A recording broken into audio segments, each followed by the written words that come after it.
మీరు బాబ్రీ మసీద్లు కట్టుకుంటా పోండి, దేశంలో ఎక్కడన్నా కట్టండి, కానీ మేము మాత్రం కంపల్సరీ విరగొట్టనికే, పలగొట్టనికే, కూలగొట్టనికే కంపల్సరీ పోతాం. ఎందుకంటే ఒక హిందువుకి ఏం కావాలంటే బాబ్రీ అనే పేరు వినిపించొద్దు ఇక్కడ.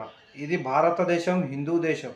హిందూ దేశంలో ఆ బాబ్రీ గాడు వచ్చి ఆల్రెడీ జొర్రబడి నానా కథలు చేసింది ఇప్పుడిప్పుడు తెలుస్తుందన్నమాట. ఇంతకుముందు అంటే సోషల్ మీడియా లేకుండే కాబట్టి ఎవరికి తెలియకుండా కళ్ళు కప్పి ఆ మసీద్లు కట్టి నానా కథలు చేసిరు. ఒక టగ్లగాడు ఉండే అప్పుడు ఏదో ధర్మయుద్ధం అని చెప్పేసి కొంతమందికి పాకిస్తాన్కి, కొంతమందికి ఇక్కడ పెట్టి నానా తలకాయ నొప్పి చేసినందుకు ఇప్పుడు మాత్రం మా దగ్గర మాకేం కావాలంటే మాకేమొద్దు. మోదీ గారు అది ఏ పెట్రోల్ అన్నా పెంచని, కూరగాయలన్నా పెంచని, తినే వస్తువులు పెంచని, అమ్మే వస్తువులు, తాగే వస్తువులు, ఏ వస్తువులైనా పెంచని, ఎంత పిరేమన్నా చేయను భయ్. 500 లీటర్ పెట్రోల్ కూడా వేసుకొని పోతాం, కానీ ఏం చేస్తామంటే హతోడా చన్ని 2 తీసుకుపోతాం.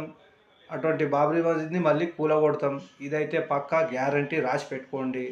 మాకు ఇల్లు లేదు, కార్లు లేవు, బంగ్లాలు లేవు, ఆస్తి లేదు, పాస్తి లేదు, పైసలు లేవు మా దగ్గర. మాకు ఇవన్నీ అవసరం లేదు. మాకు మా ధర్మం ఇంపార్టెంట్. మా ధర్మానికే మేము ఇంపార్టెంట్ ఇస్తాం కాబట్టి నాలాంటోళ్ళు ఇంకా ఎంతమంది ఉన్నారో మా హిందూ అన్నదమ్ములు చాలామంది ఉన్నారు. అలాంటి బాబ్రీ మసీద్లు మీరు కట్టినట్ల మేము కూలగొట్టడానికి రెడీగా ఉన్నాం. మాతోన హతోడా చన్నీ 2 ఉంటాయన్నమాట.